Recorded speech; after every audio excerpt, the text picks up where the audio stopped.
नमस्कार, स्वागत है आपका झारखंड समाचार में। झारखंड के पूर्व सीएम अर्जुन मुंडा ने हेमंत सरकार पर बोला हमला, कहा मौजूदा कार्यकाल में भ्रष्टाचार चरम पर। तो वहीं बाबूलाल मरांडी ने सरकार को घेरा, कहा तालिबानी शासन चला रहे हैं हेमंत सोरेन, इन्हें सजा मिले इसके लिए भाजपा आसू की सरकार बनाए। तो वहीं 1000 करोड़ के अवैध पत्थर खनन मामले में 3 पत्थर कारोबारी पर आरोप पत्र दाखिल। 5 जुलाई को कृष्णा शाह और 7 जुलाई को भगवान भगत एवं टिंकल भगत गिरफ्तार और पीएलएफआई का एरिया कमांडर गिरफ्तार। खूंटी के बिरता पहाड़ी से श्रवण दास को किया गिरफ्तार, हथियार भी हुए बरामद। तो अब तक की सभी बड़ी खबरों पे बात करने से पहले आपसे छोटी सी अनुरोध है कि कृपया वीडियो को एक प्यारा सा लाइक अवश्य कर दीजिएगा, क्योंकि आपका एक लाइक करना ही हमारे मेहनत का फल होता है। तो शुरुआत करते हैं आज की पहली और बड़ी खबर से।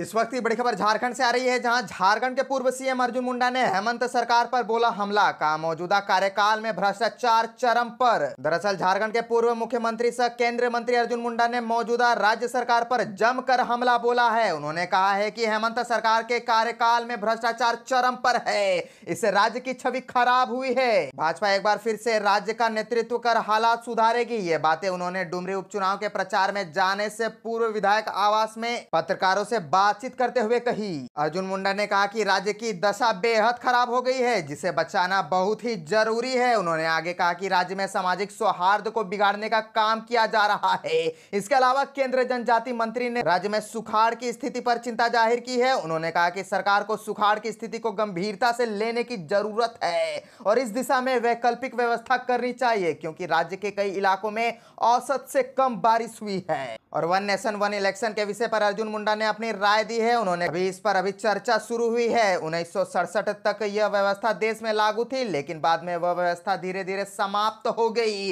भारतीय जनता पार्टी इस दिशा में कदम बढ़ाने का फिर प्रयास शुरू किया है, क्योंकि हमारी हमेशा से प्रगति की पक्षधर रही है। और एक बड़ी खबर आ रही है कि 1000 करोड़ के अवैध पत्थर खनन के मामले में 3 पत्थर कारोबारी पर आरोप पत्र दाखिल। 5 जुलाई को कृष्ण शाह और 7 जुलाई को भगवान भगत एवं टिंकल भगत गिरफ्तार। साहेबगंज में 1000 करोड़ रुपए से अधिक के अवैध पत्थर उत्खनन मामले में 3 पत्थर कारोबारियों पर आरोप पत्र दाखिल कर लिया गया है। जिन पर आरोप पत्र दाखिल किए गए हैं वे पत्थर कारोबारी कृष्ण शाह, भगवान भगत एवं टिंकल भगत है। आरोप पत्र ईडी के विशेष न्यायाधीश पीके शर्मा की कोर्ट में दाखिल किया गया। साहेबगंज अवैध खनन मामले में तीनों को ईडी ने पूछताछ के बाद गिरफ्तार किया था। और बताते चले कि 5 जुलाई को ईडी ने कृष्ण शाह को देर रात गिरफ्तार कर लिया था। उससे ईडी ने लगभग 10 घंटे पूछताछ की थी। वहीं भगवान भगत एवं टिंकल भगत को ईडी ने 7 जुलाई को गिरफ्तार किया था। 1000 करोड़ के अवैध पत्थर खनन मामले में मनी लॉन्ड्रिंग के तहत जांच कर रही ईडी कृष्ण के ठिकाने पर जुलाई 2022 में छापेमारी की थी। और अवैध पत्थर उत्खनन मामले में गिरफ्तार तीनों कारोबारी सीएम हेमंत सोरेन के बरहेड़ विधानसभा क्षेत्र के विधायक प्रतिनिधि पंकज मिश्रा का खास सहयोगी माना जाता है। बताया जाता है कि ये लोग पत्थर खनन के पैसे पंकज मिश्रा को पहुंचाते थे। कुछ दिन पहले कृष्ण शाह के अवैध पत्थर खदान में 2 मजदूरों की दुर्घटना में मौत हो गई थी। अवैध खनन की जांच में ईडी ने ड्रोन की मदद ली थी। ईडी ने साहेबगंज बढ़वा के पंचाड़े मौजा के पत्थर खदान की ड्रोन से मापी ली थी। इस माइंस कृष्णा शाह की है। जांच के दौरान वहां के कर्मियों के मोबाइल व कागजात भी जब्त किए गए थे। ईडी ने अपनी पड़ताल में पाया था कि जो लीज एरिया निर्धारित किया गया है, उससे कई गुना अधिक में अवैध खनन किया जा रहा था। ईडी की कार्यवाही के बावजूद कृष्णा शाह के खदान में अवैध खनन जारी था। बाबूलाल मरांडी ने सरकार को घेरा, तालिबानी शासन चला रहे हैं हेमंत सोरेन, इन्हें सजा मिले इसके लिए भाजपा आसू की सरकार बनाए। दरअसल झारखंड में हेमंत सोरेन के शासन की तुलना भाजपा के प्रदेश अध्यक्ष बाबूलाल मरांडी ने तालिबानी शासन से की है। उन्होंने डुमरी में आम लोगों से बातचीत के दौरान कहा कि हेमंत सोरेन राज्य में तालिबानी शासन चला रहे हैं। मुख्यमंत्री या सरकार की गलत नीतियों के विरोध में आवाज उठाने वालों को पुलिस द्वारा प्रताड़ित किया जा रहा है। बाबूलाल मरांडी ने कहा कि राज्य में खुलेआम संगठित गिरोह बनाकर भ्रष्टाचार और आपराधिक घटनाओं को अंजाम दिया जा रहा है।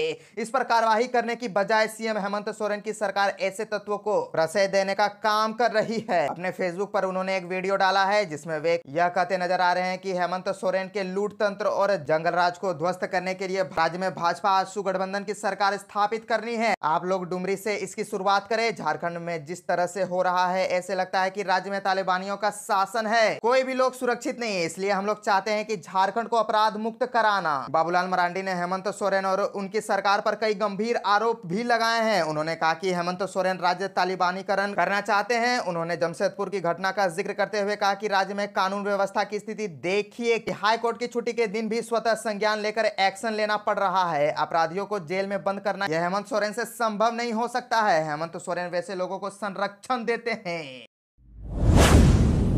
पीएलएफआई का एरिया कमांडर गिरफ्तार। खूंटी के बिरता पहाड़ी से श्रवण दास को किया गिरफ्तार, हथियार भी हुए बरामद। पीएलएफआई का एरिया कमांडर श्रवण दास उर्फ भगवा दास को पुलिस ने गिरफ्तार कर लिया है। उसकी गिरफ्तारी रनिया थाना क्षेत्र के बिरता पहाड़ी क्षेत्र से हुई है। जानकारी के मुताबिक उसके पास से एक देसी कट्टा, 315 बोर के 2 जिंदा कारतूस, AK-47 के 4 जिंदा कारतूस, पीएलएफआई का पर्चा और मोबाइल फोन बरामद किया गया है। प्रतिबंधित संगठन पीएलएफआई का एरिया कमांडर की गिरफ्तारी के संबंध में तोरपा एसडीपीओ ओम प्रकाश तिवारी ने बताया कि पुलिस को गुप्त सूचना प्राप्त हुई थी कि पीएलएफआई का एरिया कमांडर श्रवण दास उर्फ फगवा दास ग्राम वीरता के जंगलों में है। वह लगातार मूवमेंट कर रहा है। सूचना यह भी मिली कि वह किसी आपराधिक घटना को अंजाम देने की फिराक में है। सूचना के वेरिफिकेशन के बाद आवश्यक कार्यवाही के लिए पुलिस अधीक्षक अमन कुमार के निर्देश पर तोरपा के एसडीपीओ के नेतृत्व में टीम का गठन किया गया। टीम ने छापेमारी कर श्रवण दास को गिरफ्तार कर लिया। एसडीपीओ के मुताबिक वह सक्रिय रहते हुए संगठन को फिर से मजबूत करने का प्रयास कर रहा था। पीएलएफआई का गिरफ्तार एरिया कमांडर चितिरपुर सदान टोली थाना रनिया का रहने वाला है। श्रवण दास के खिलाफ मुरहू थाने में 1, तासेरप थाने में 2, रनिया थाने में 1 और कर्रा थाने में पहले से ही विभिन्न संगीन धाराओं के तहत मामले दर्ज है।